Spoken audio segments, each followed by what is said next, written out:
गणनायकाय गणदैवताय गणाध्यक्षाय धीमहि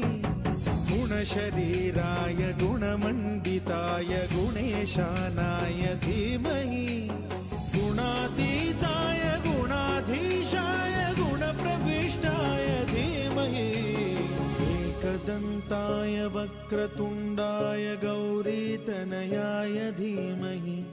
गजेशानाय भालचन्द्राय श्रीगणेशाय धीमहि